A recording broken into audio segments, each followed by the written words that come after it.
Leader of the Opposition and political leader of the United National Congress, the Honorable Kamala Prasad Bisasa, the best Prime Minister this country has ever seen.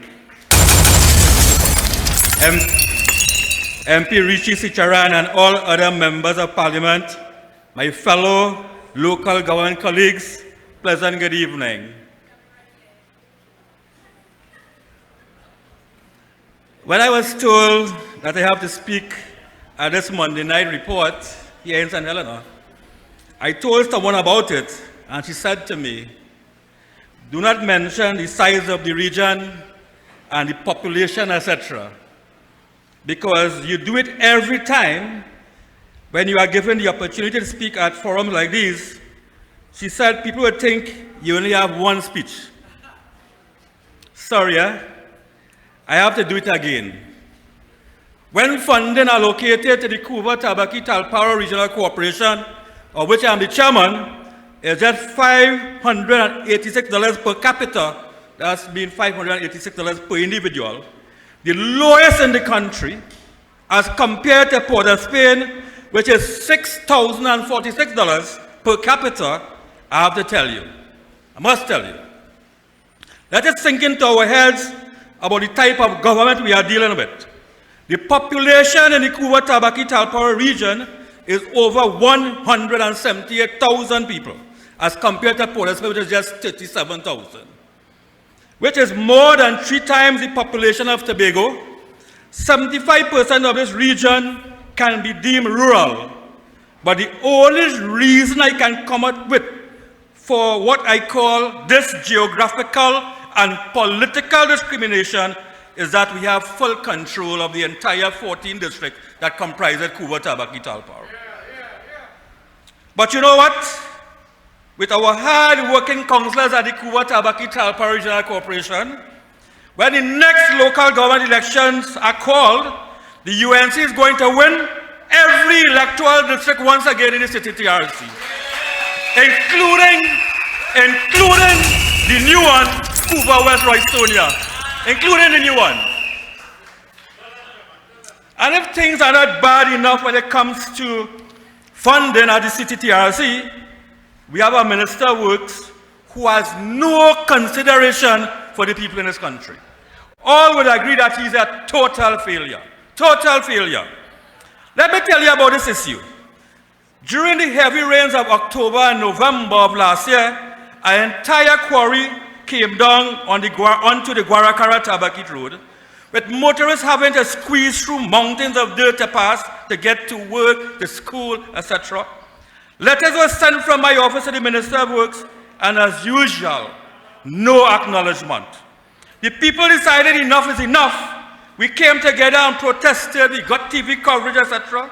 Still nothing from the minister. After about 6 weeks, he eventually paid a visit, but better he did not come because the situation remains the same, and when the season gets here, it would be terrible. The school children who attend the Tabaki Secondary School would have problems. The teacher who teach at that said school would have problems. People who have to get to and from work would have problems, and the minister is doing nothing about it.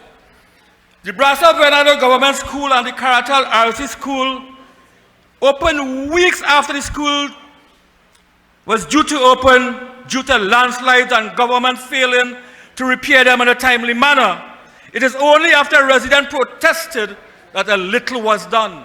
Very little was done. In 2022, the PNN government announced the formation of the Secondary Roads Rehabilitation and Improvement Company Limited under the Ministry of Rural Development and Local Government. The Minister of Finance announced funding of $200 million to be allocated to the company by 2023 to facilitate much needed secondary roads repair throughout the country. Corporations were asked to submit listing of secondary roads to repair, to which we did at the Kuba Tabaki Talparo. I'm sure all other corporations did as well. We forwarded that to the Ministry of Rural Development and Local Government.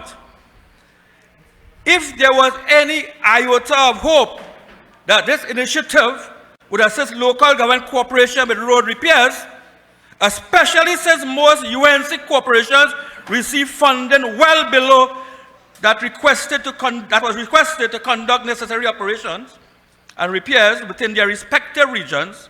You know what? Earlier this month, the Secondary Road Rehabilitation Company was moved from the Ministry of Rural Development and Local Government to the Ministry of Works and Transport, to the hands of the same Minister, Rohan Sinanan, who acknowledged no correspondence from the Kuba Tabaki Talpa Regional Corporation for years. We have now lost all hope of assistance from this company, as Minister Sinanan has demonstrated time and time again that he has no respect for local government and no priority for fixing road, especially in UNC-controlled regional corporations. Especially. We move from bad under Al-Rawi to the worst under Rohan, I will tell you.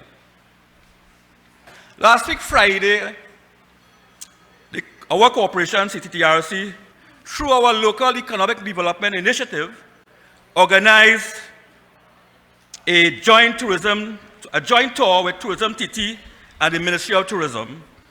We visited 6 sites in our region. They were all beautiful local government tourism sites, all beautiful. 5 of them managed privately, one by the Montserrat Cocoa Farmers Cooperative Society. The other one is the Knowledge Tunnel, which is maintained by the Kuba Tabaki Talpa Regional Corporation. The management of Montserrat Cocoa Farmers Cooperative told us their biggest hindrance and issue is roads and a reliable supply of water in that area. The cooperative, which is presently comprised of 40 farmers, that is cocoa farmers, provides jobs for lots of persons in that community. That's the Grand Couva, Pepper Village, Flanagan Town, Brasso, etc.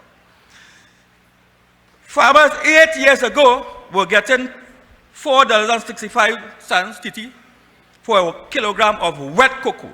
Now, due to the cooperative, they are now getting $11 per kilogram, TT dollars, plus dividends. Yet the government sees they are not interested in helping farmers like this cooperative with their roads and regular supply of water. The San Salvador Estate House, a very beautiful entertainment hall, which some of our colleagues loved, which members of the public can rent for events such as wedding, and it's only $10,000 for a wedding, in the beautiful cocoa fields in Montserrat, the hills of Montserrat. They also lamented the condition of the roads which fall under the Ministry of Works and a lack of pipe-borne water in that particular area as well. It is so sad to see the neglect of rural communities by this PNN government. But I hear they are trying to correct this PNM rural neglecting by going total country neglect now. So they move from rural development, rural neglect to total country neglect. Because I'm hearing the brothers and sisters on the East-West corridor saying things hard, no jobs, high cost of living affecting them as well. Crime is the order of the day. I want to tell them to come over, as the Rasta man would say, rock and come in the UNC. UNC is all embracing. That is why I am here, all embracing, with a leader who is very compassionate, humble and caring for those who are lesser fortunate. A leader with a vision on how we can make a better society and a better country. Not like the fellow who, when he's on a political platform, speak things that have no value to us as a nation. He talks about how a young girl back on him, and he say, That is rum shop talk. That is rum shop talk. We want to hear how you're fixing the roads. Your minister of works, that is, said that 50% of the roads are repaired. Where, Rohan? Where are those roads, that 50% of the roads that was repaired? Councillors, do you know anywhere that road repaired? I don't know. I don't see that nowhere in our area. We want to know how I want the Prime Minister to tell us how you're dealing with crime. Because my Rasta Idrin, who is the Minister of National Security, and know how. I want to know what you're doing to create jobs for young people in this country, not all no girl back on you and thing. I want to know that. You understand? Brothers and sisters, when Kamala Persal-Bissessor was the Prime Minister of this country, she extended open hours of health centers in rural communities. Before her time, the open hours were 8 a.m. to 4 p.m., right? Monday to Friday. We moved it, and that's the way the UNC and Kamala Persal-Bissessor moved that from 8 p.m. to 10 p.m. on weekdays and 8 a.m. to 2 p.m. on a Saturday and Sunday as well. You know what? As the government came back into office, they reverted to the 8 a.m. to 4 p.m. Monday to Friday. No Saturday and Sunday in rural communities. Health center don't open around this time again. I want to tell you a story. On Saturday, the 1st of June 2019, a brilliant young man by the name of Amir Ramdani, aged 19 from Tabakit, suffered an asthma attack. Because the health center in Tabakit was closed on Saturdays, as I just mentioned, he died while trying to reach the Couva Health Facility. He died around 9 a.m. that Saturday morning. I went to that funeral, and the parents of that young, aspiring man was so heartbroken. If only the UNC was in office, that young man would have been alive today because the Tabakit Health Center would have been open that Saturday morning. Would have been open. Keith Rowley and Terence Dial Singh would have to answer for that sometime. If they do it here in Nob, Archbishop, they'll have to do it when they reach that gate. Yeah, they have to answer. I know when the UNC returned to office under Kamala Persal-Bissessor, we would remedy that situation. We would fix that. My brothers and sisters, the Brasso police station was closed down around 2006 by the then PNN government. I'm telling you about rural neglect here. Speaking about that, I'm a rural person. I'm from a rural community as well. But passion and a love for rural communities. Right? In 2006, by the then PNN government, due to that was the Brasso police station being closed down because it was dilapidated. They don't only close down Petrotrin and Sugar, and they closed down police station too. That's PNN for you. The officer was housed at the Grand Couva police station. Not too long after that, we saw a hike in criminal activities in that police district. We had the kidnapping of 9-year-old Nisha Sitaram, the gruesome killing of 14-year-old Rebecca Sogrim. I went to that funeral as well. She left for school and never made it back home. She was found not too far from her home a couple of days after.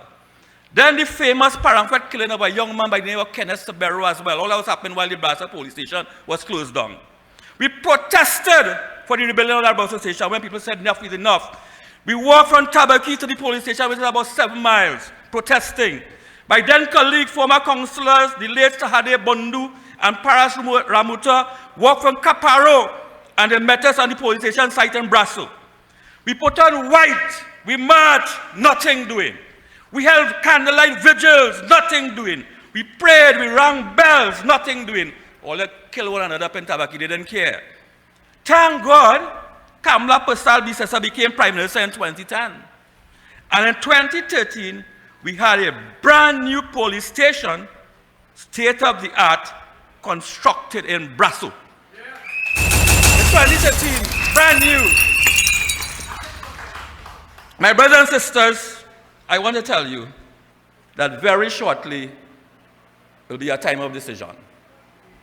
Very shortly we will be called upon to cast a vote to determine the future of this country and our children and so on. Not for us so much, but for our children and grandchildren. When I hear about things happen in this country, I'll be worried about my grandchildren. Those are the people that I'm concerned about. And we have a decision to make. Make the right decision because we are told politics determines so much in this country. The price of bread, the quality of education, the kind of transport you get about for transport, the quality of your health care in your country. Those are the things we'll be making a decision upon.